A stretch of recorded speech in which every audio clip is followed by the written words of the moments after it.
Maayong adlaw mga ka-UCnian Freedom Board, kininasad si Inday Talla ang inyong makauban karon sa pagbasa og usa ka confession.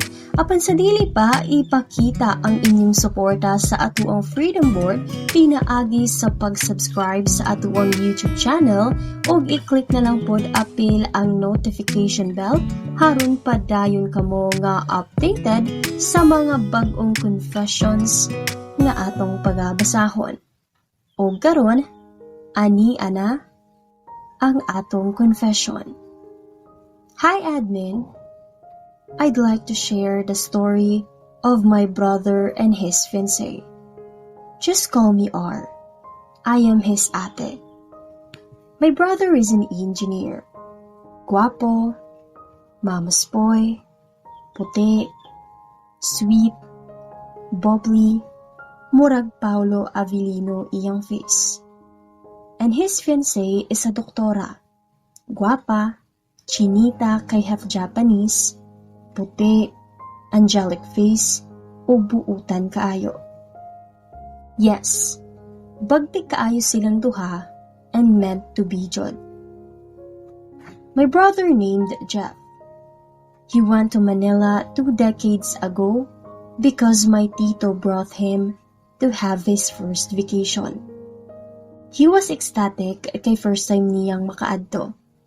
Daghan na siya plano ug mag-unsa sa daw siya dito, and when they arrived in Manila, nanlaag dayon sila sa mall.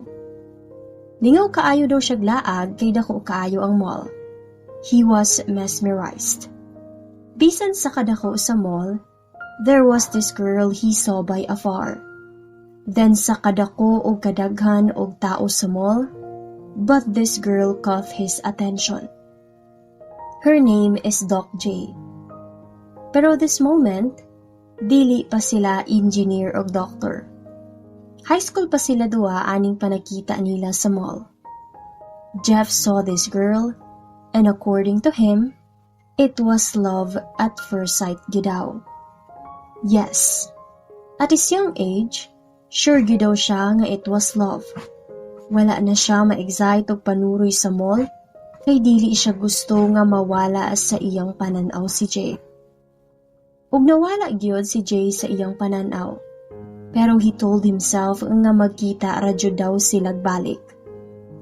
Upon entering sa restaurant kay mag-lunch daw sila ni Tito, there was this girl inside sa restaurant nga looks familiar. And there you go. Si Jay ang iyang nakita. Nagkaon and then nanguli sila. And upon leaving the mall, nag-ingon si Jeff nga one day mobalik siya sa Manila pag ma-engineer na siya. Ug iyang pangitaon na ang girl nga iyang nakita sa mall. Char. Sa pagpaningkamot, ako ang manghod nga si Jeff na engineer jud.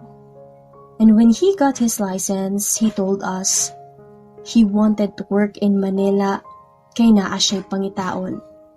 He was desperate and he went to Manila and find a job sa one of the biggest company in the Philippines. He worked so hard.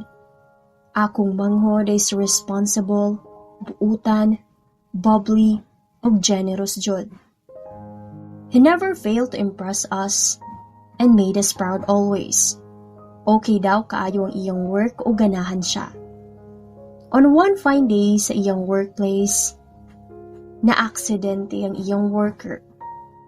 Nabalian og tiil. So siya man ang company engineer, gipabalo siya og sa kadaghan nga pwede muuban, he insisted nga siya jud ang muuban. Kay iyahang tao ang na-injured. So mauto, siya jud ang nag-drive og nag-uban sa worker niya. They arrived at the hospital. Naa sila sa emergency area kay didto man jud una asikasuhon ng patient. While busy kaayo siya fill up sa forms o gina-interview siya sa nurse, iyang worker sad kay giasikaso na sa doktor. After naasikaso ang worker niyan, gipaadto siya sa x-ray room kay aron mabalaan if naunsa iyang foot. So gidala niya sa x-ray room and few minutes, na humandrag x-ray. Then gitawag ang akong brother sa nurse o giignan nga ihatag ang paper didto sa doktor. He brought the paper to the doctor. When he entered sa doctor's room, he eventually recognized the woman nga nakasuot og black t-shirt. It was the girl nga iyang nakita years ago sa mall nga na love at first sight siya. Gipangita niya si Doc J. Kay mauman ang doktor sa iyang worker. He asked if kinsa daw si Doc J. Well, didto siya gitudlo sa gwapa nga doktora nga matud pa ni engineer Angel sa kagwapa. Dito siya gitudlo sa girl nga na love at first sight siya atong nanuroy sila sa mall. What a coincidence. Yes, si Doc ang girl nga iyang nakita years ago and he even recognized well si Doc bisan professional na sila. Dagan daw og nabago sa ilaha pero iyang love kay Doc nagpabilin. He was sitting sa front ni Doc kay i-explain sa iyaha ang x-ray sa iyang worker. And upon explaining ni Doc, wala. Nga daw si engineer. Wala daw siya'y nasabtan sa gi-explain ni Doc, kay sige ra daw siyang tanaw sa angelic face ni Doc. Nasettle na ang iyang worker o pwede na nga uli. Mauto nga iyang gihatod iyang worker sa house o niuli na pud siya. Gauli daw siya nga something is missing. Missing ang iyang heart kay nabilin sa kay Doc. When he arrived sa iyang apartment, since close kaayo mi duha nga managsuon, nanawag dayon siya nako.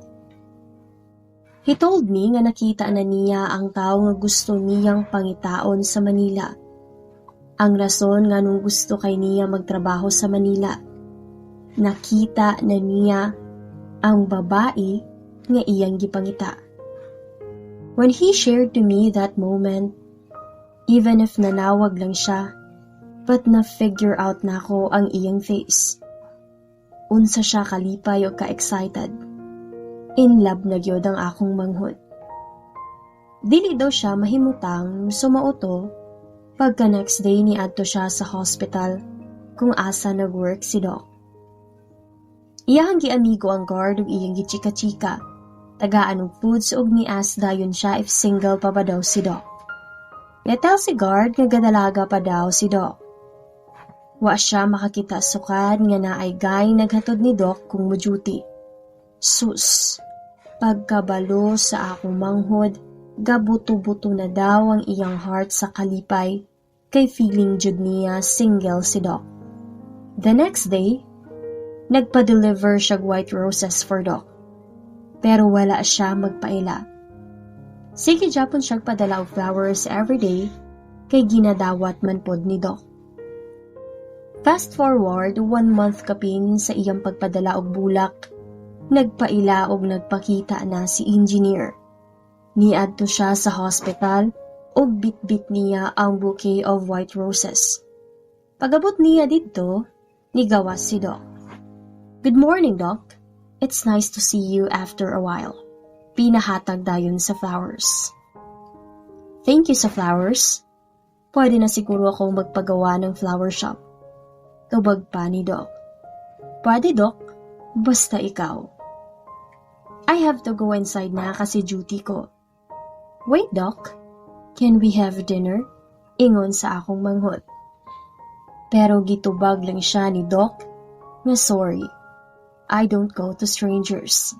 Thank you sa flowers. Bye. Nidagan ang akong manghod padulong ni Doc kay gilakaw naman lagi si Doc. Mauto nga nagpaila siya sa iyang kaugalingon. Giingon niya iyang ngalan, kung asa siya nagpuyo, pila iyang edad, asa siya nagtrabaho, FB account, CP number. Giingon na niya tanan ni Doc. O ayan, nagpakilala na ako. Stranger pa rin ba? Nagkatawa si Doc while saying, seriously? Sinabi mo talaga lahat? And he said, please Doc, Let's have coffee or anything you want or to eat. Nice one. But again, it's a no. Bye. Ingon pa ni Doc. Si engineer kay waagyod mo surrender. Nibalik na pod siya og namisita na sad kay Doc sa hospital. Ikaduha gyud si engineer na reject ni Doc. And then for the third time, ning sugot ra gyud si Doc. They have dinner. Tel pa sa akong bro. Comfortable siya nga storyahon si Doc kay dili KJ og naay pagkasipat pod. Okay kaayo ang ilang first dinner. After dinner, nag-volunteer si engineer na siya ang mo-drive sa car ni Doc. Kay gabi na, og distance ang ilang house ni Doc, but di jud mo sagot si Doc kay kaya niya. Well, nag-insist si engineer og nitel siya nga mo-convoy na lang siya kay Doc, since naaman siya car, so mauto nga ni sugot ras Doc. And nakatuod na si engineer sa house nila Doc.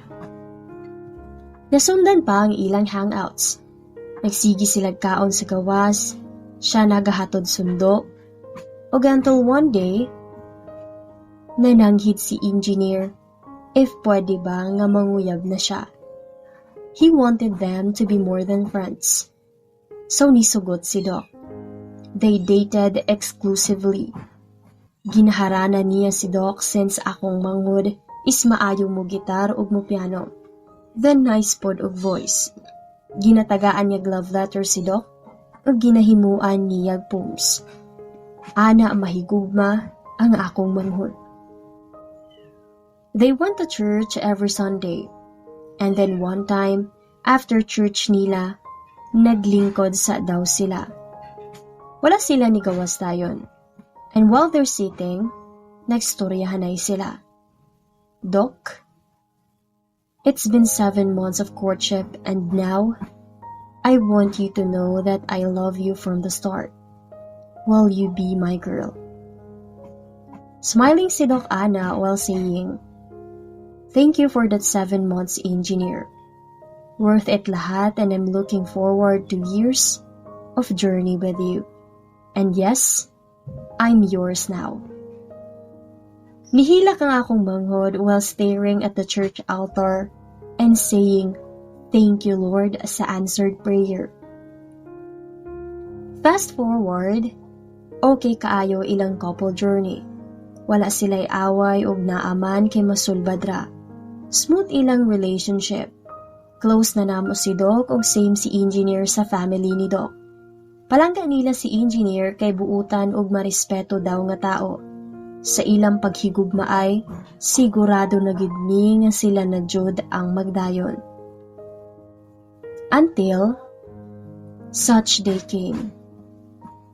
Gisundo si Doc sa ilang driver kay wala man siya nagdalag car since si engineer ang gahatod sundo niya. Pero dana nga adlaw, wala siya masundo kay naay meeting si engineer og layo ilang area. Less than 1 kilometer ay maabot si Doc sa ilang house. Naay dakong buto ang nadunggan. And it was Doc and her driver into accident. Naay crossing sa kilid sa may driver side unya wala mabantayan nga naay mo crossover nga sakyanan nga kusog kaayo og dagan. Og unluckily, nabanggaan silang Doc. Iyang driver is nabalian og nabunog, tapos si Do nagkadugo, especially iyang ulo. Since iyang ulo is nakalin sa window sa car, kay nag-sleep lagi kay gikan pa duty. Gidala sila sa hospital. Si Doc is naa sa ICU since napuruhan ang iyang ulo. Stable ang condition sa driver unlike kay Doc nga 50-50 jod. Naabot iyang parents sa hospital o gitawagan pud nila si engineer. Pagka-receive ni engineer sa news, niadto dayon siya sa hospital. Grabe niyang hilak nga nakaluhod na siya ug nisinggit og unsay nahitabo. Everyday gaadto si engineer sa ICU ug gadala og bulak until naka-remember siya nga sigig pangita si Doc sa book nga I Love You Since 1892. Gusto niya basahon kay ganahan siya og mahilig siya books. Pero since limited stocks ra to, wa jud makabasa og makakita si Doc. Ang gibuhat ni engineer kay nagpatabang siya na makakita og book. Pero giignan siya nga naa sa Wattpad. Sumauto, nakita niya sa Wattpad ang I Love You Since 1892 ug iyang ginabasa everyday kay Doc. Didto sa ICU until nahuman jud niya basa. It's been a month of coma ni Doc, pero wa siya kamata. Si engineer ignagniwang tapos klarong stress. Then unexpected thing came. Naay conference si engineer sa Hong Kong, so need niya nga muadto og HK. Nagduwa-duwa siya adto kay nakoma si Doc, pero ni adto ra Japon siya. Nahuman na ang conference unya ani uli na si engineer. But before siya muuli, he brought a diamond ring sa Hong Kong. Forever Diamond ang brand. Kay gusto niya nga mag-propose na kay Doc iinig mata na ni Doc. He was nervous and excited. Then a day before his flight, the father of Doc called him na wala na si Doc. After a month of battling for her life, Doc gave up and left us. Wala na siya. Akong manghod, sobra nga nasakitan. Sige raghilak, and he kept on telling na he really prayed to God for Doc. Gipangayo gid niya si Doc kay Lord kay mao jud daw ang bai nga gusto niya pakaslan. Pero dili na mahitabo since gibiya na siya and become an angel. He waited and prayed for so many years for Doc. Pero naudlot ang tanan. Fast forward, nakauli na siya. From naiya nilahusdayon siya sa haya ni Doc. Wala na siya nihuli sa apartment. When he arrived at Doc's wake, taod-taod siya nga nagtindog sa door unya gahilaka. Sige siya hilak watching Doc's coffin by afar. Wala pa siya ni duol. Sige ra siya hilak and then after a moment, nihinay-hinay na siya duol sa coffin. And he saw Doc's face. He shouted and burst in tears. Sobra kasakit makita ang among manghod nga nasakitan kaayo unya wala mi mahimo to help him lighten the burden. He cried and cried. Daghan kaayog bisita si Doc. Even iyang uban patients ni adto didto. Ana siya kabuutan sa tanan. Last night na ni Doc kay ilubong na siya pagkaugma. Siyempre na ay necrological for Doc. Nagstorya iyang family, relatives, og si engineer. While its engineer turns to spoke, naa siya'y gibit-bit nga gamayng box. As he spoke in front, ako lang na remember sa iyang gitel is, "My Bal, it's you since then and hereafter. I had prayed for you. I pray for you, and I'll be praying for you. Thank you for being the prettiest angel I could ever have. You're the best angel for me. Pangako, pag oras ko na din, ikaw ang una kong hahanapin dyan sa langit. My Bal, here's a ring. I bought it for you kasi gusto kong mag-propose sa'yo. My Bal, take this ring. Pangako, hindi man natin na ituloy dito sa mundo ang ating pag-iibigan. In another life, we will. Ikaw lang. Marry me. Sabay sulob niya sa ring sa finger ni Doc. Oras na sa paglubong kay Doc, emotions came out. Tanan ng hilak. After sa lubong ni Doc, tanan na naglakaw, except sa ako at two brothers, si Engineer and Joseph. Nagpabilin si Engineer sa mooto nga giubanan siya ni Joseph. Pero si Joseph naara sa layo. Naa sa car nagtanaw kay Engineer. Sige ra daw og ilak si Engineer og ngit-ngit na sila nga naggikan from cemetery. Bisa nakalubong na sdok, sulod sa 1 month gasigi pag-adto si Engineer didto with flowers. Everyday jud na og way paltos.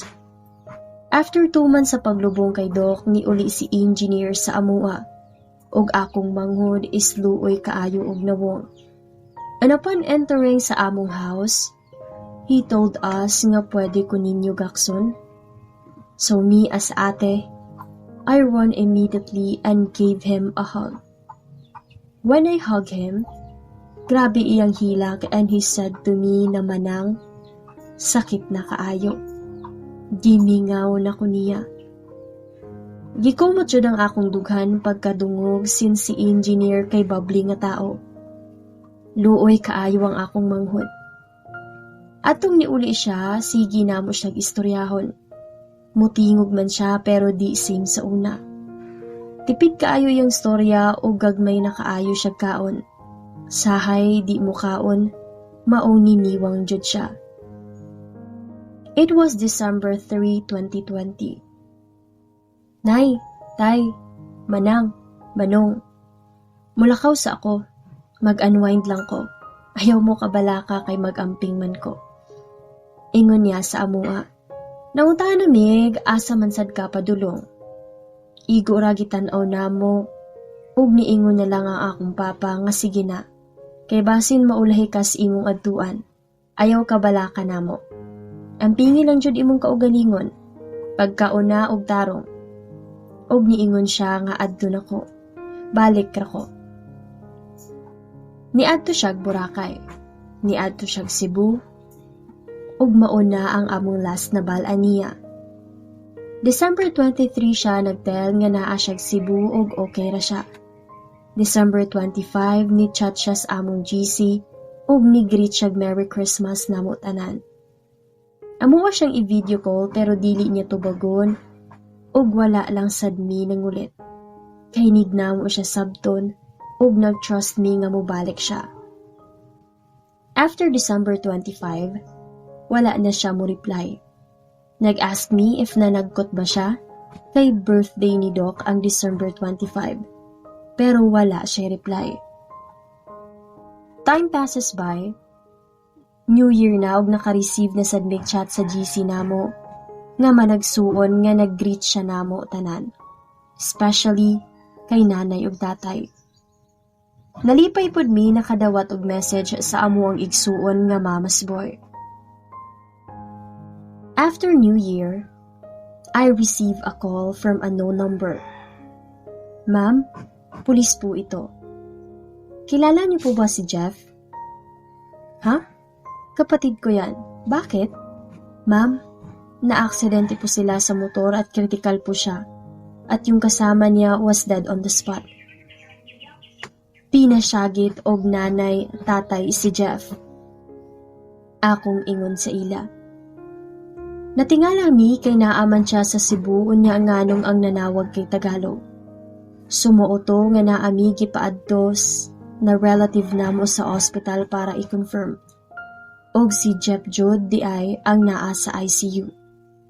Ingon sa iyang kauban sa apartment, December 24 niabot si Engineer sa Manila. Unya pagkaugma, niadto daw sa cemetery para mo visit kay Doc. January 5, gipa-shop ni Engineer ang iyang car, tapos nilaag man daw ang kababata ni Engineer didto sa ilang apartment pagka January 7. Sumauto nga nabibo sila, and then kalit lang daw ni tell si Engineer nga mo visit siya kay Doc kadali. Kay gimingaw na daw siya. Nagsuggest ang iyang kababata nga muuban siya kay wa man siya kaadto. Pero magmotora daw kay naaman sa shop ang car ni Engineer.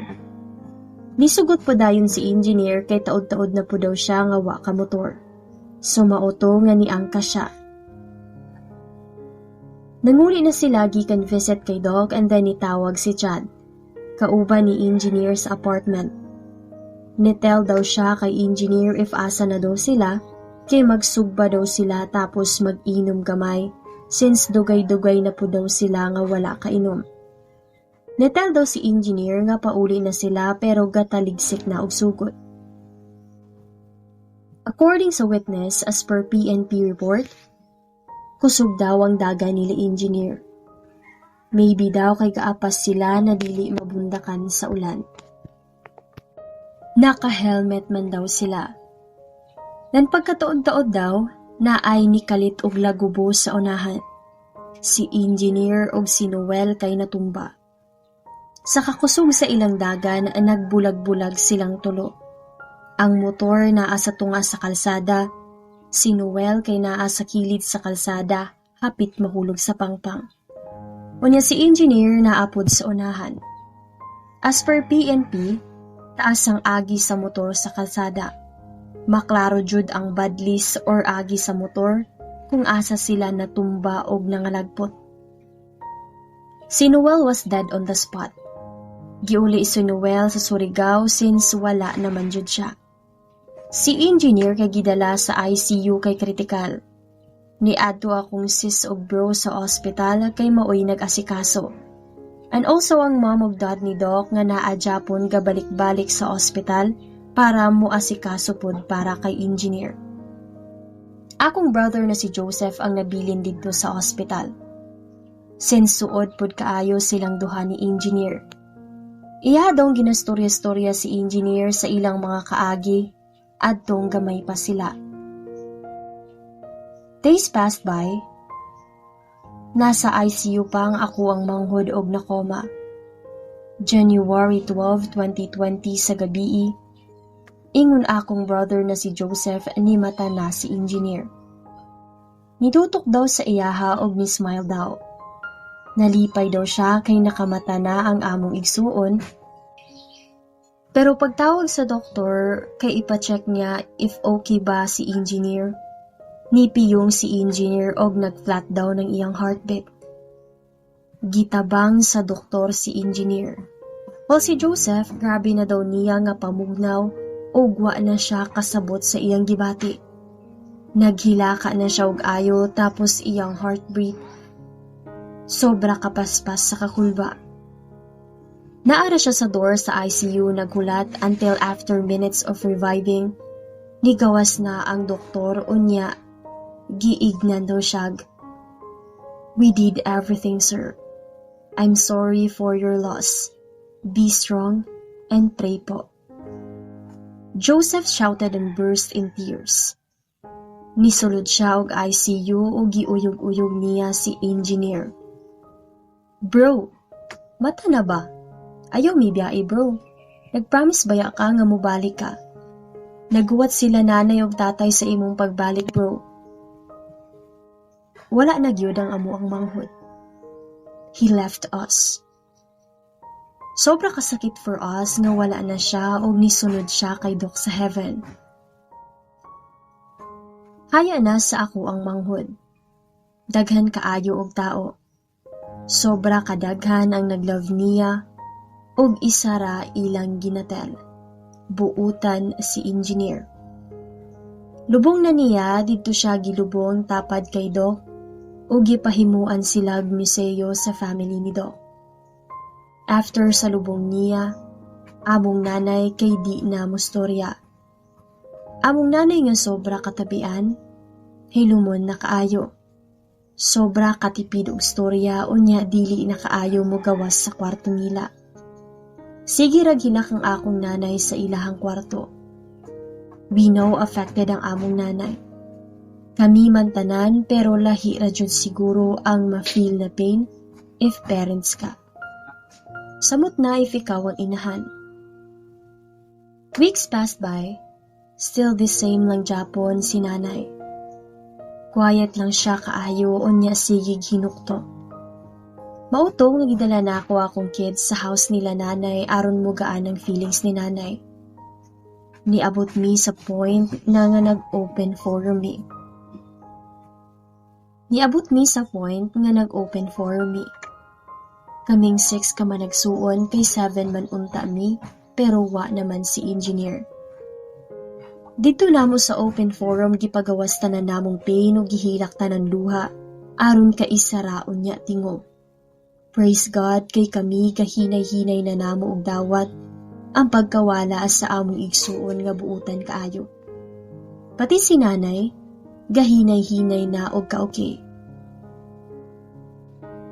Dali ra kaayo ang panahon. It was October 12, 2019 when Doc passes away. 1 year na siya last year. Time flies so fast, Jod. It was January 12, 2020 when my brother went to heaven as well. Pagkadali ra. 1 year na siya adtong January 12. To our dear Doc, we know you're very happy now because magkasama na kayo ni Engineer. Thank you for being nice to our family, especially to our brother. Kasi lagi talaga niyang sinasabi na the best ka. Lagi siyang kinikilig sa'yo. At mahal na mahal ka niya.